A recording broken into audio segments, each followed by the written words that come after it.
வருகிற 6ஆம் தேதி ரிலீஸ் ஆக போகிற திரைப்படம் தாங்க விடாமுயற்சி. அஜித் குமார் நடிப்பில் ரொம்ப பிரம்மாண்டமான முறையில் இந்த படத்தை லைக்கா உருவாக்கியிருக்காங்க. இப்போ ரோஹிணி சில்வர் ஸ்கிரீனில் ஒரு சாதனையை ஏற்படுத்தியிருக்கு. அதை தான் இந்த வீடியோவில் நம்ம பார்க்க போகிறோங்க. அதாவது விடாமுயற்சி திரைப்படம் இது வரைக்கும் பார்த்தீங்கன்னா 20,000 டிக்கெட்ஸ் சேல் ஆயிருக்கு அப்படிங்கிற அந்த ஒரு தகவலை ரோஹிணி அதிகாரப்பூர்வமாக போட்டிருக்காங்க. Massive milestone alert. Vidaamuyarchi smashing past 20,000 tickets sale pre புக்கிங்கில் மட்டுங்க. வண்டர்ஃபுல்லான செமையான ஒரு ரெக்கார்டை கிரியேட் பண்ணியிருக்கு அப்படின்னு நம்ம கண்டிப்பாக சொல்லலாம். ஏன் இந்த படத்திற்கு இந்த அளவு ஒரு எதிர்பார்ப்பு இருக்குது அப்படின்னா, அஜித் குமாருடைய திரைப்படம் ரொம்ப லாங் கேப்புக்கு அப்புறம் வருது. அதுக்கப்புறம் அவர் இப்போ விருதுலாம் வாங்கினார், பத்மபூஷன். அந்த விருதுக்கு பிறகு ரிலீஸ் ஆகும் முதல் திரைப்படமாகவும் விடாமுயற்சி பார்க்கப்படுது.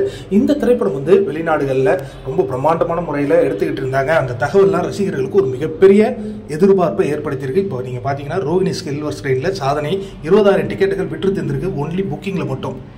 இன்னும் யோசிச்சு பாருங்க, இன்னும் ஒரு நாள் நடுவில் கேப்பும் இருக்குது. அதற்கு பிறகு தான் படம் ரிலீஸ் ஆக போகுதுன்னா ஒரு பெரிய சாதனையை படைக்க போகுதுங்க.